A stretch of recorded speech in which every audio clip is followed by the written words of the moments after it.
Welcome to Hump Day Wednesday, January 15th, 2025. Well, we're going to spend a lot of time today on this upcoming cold wave because what is evolving and developing with the pattern is just not a cold snap, but what may end up being one of the longer cold spells the western United States has had in quite a while. That's why, as we mentioned yesterday, if you need to do anything to prepare for cold, very Arctic-like conditions, take advantage of today and tomorrow's weather because we have this brief period of warmer, high pressure overhead. But a pattern shift is developing and it's on a large scale. Large scale shifts like this time of year, when they happen and they set in, can be stubborn and set in for a while. You remember how we set in a weather pattern in the fall and into the month of December that just was very sticky. It was really hard to get things to change. Same thing's happening.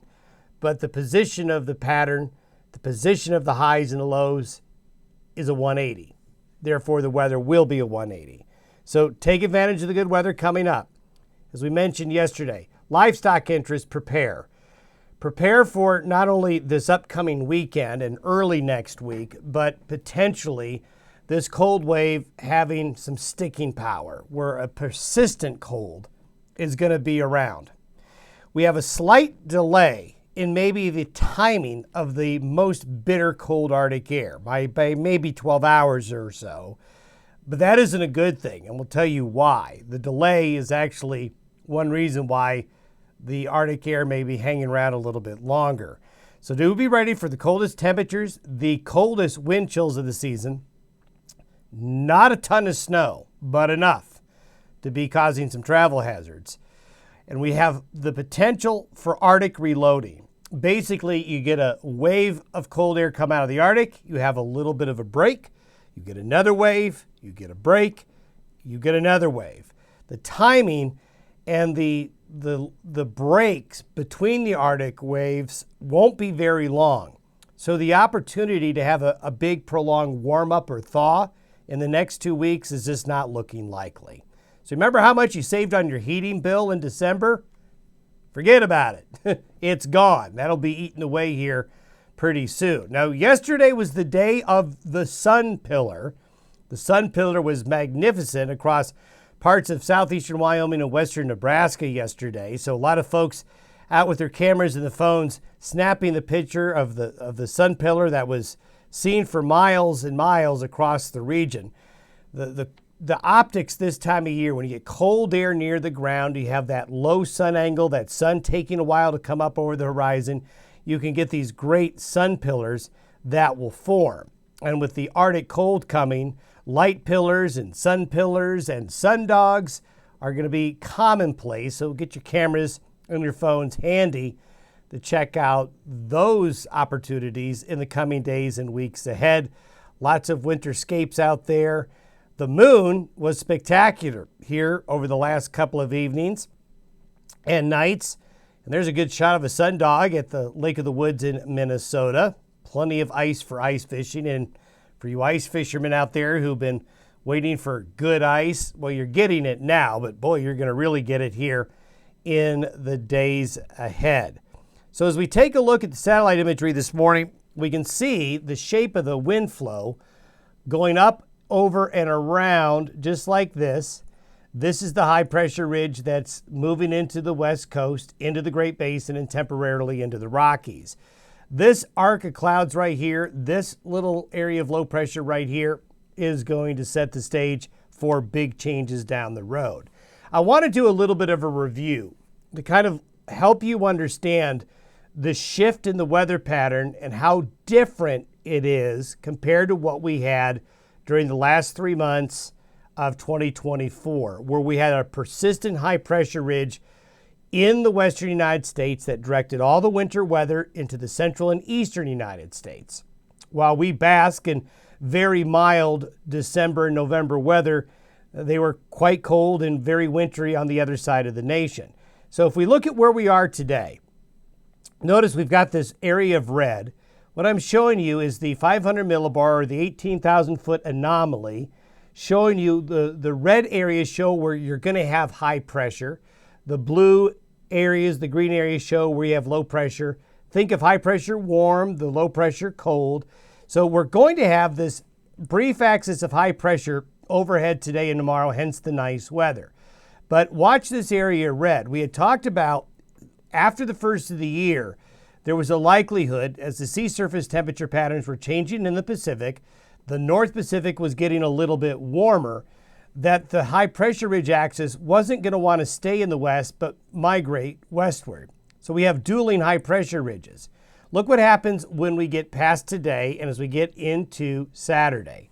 Notice the high pressure ridge now is deadly centered right in the middle of the Gulf of Alaska. And see all the blue? This is the Arctic outbreak, the cold air pouring into the United States because you're displacing the air from this building high pressure ridge and pulling it off the Arctic regions, the high latitudes, and pushing it south. You're also pushing the colder air on the other side of the globe that way as well.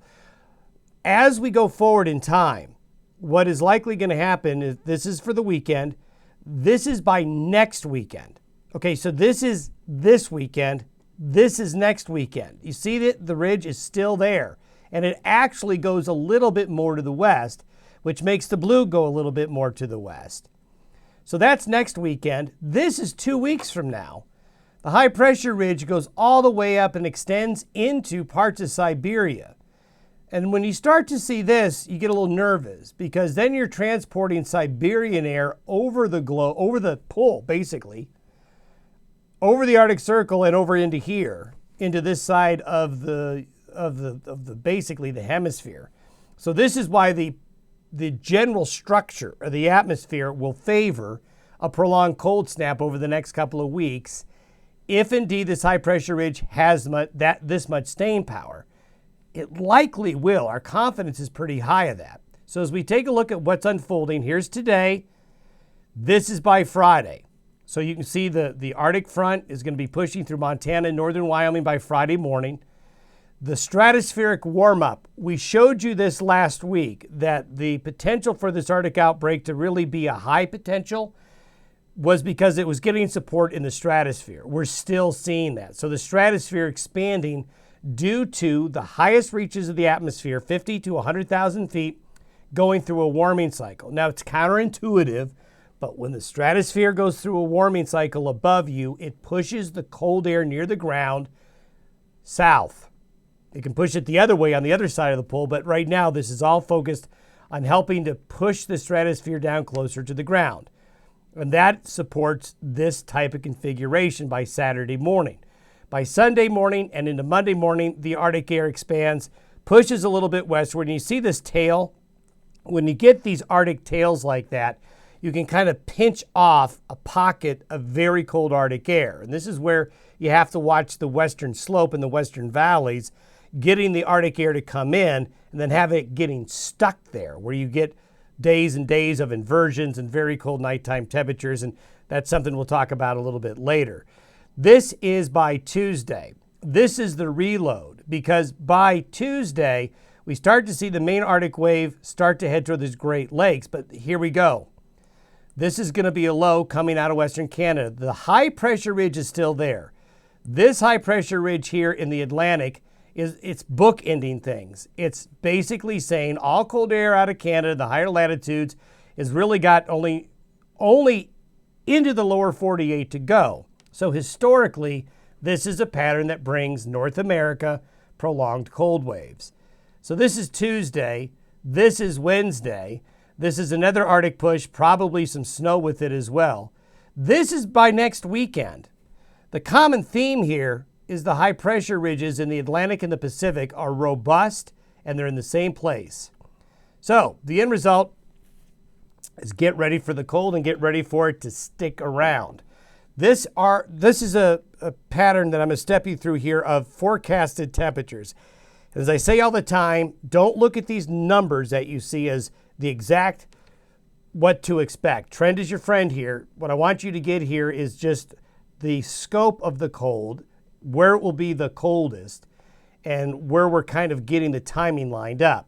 So this is by Saturday morning. Single digits, teens, some 0 temperatures coming in, but the real intense cold is not quite here yet. It's plenty cold everywhere by Saturday morning, and there's going to be a line of snow moving north to south with the Arctic boundary as it comes on through.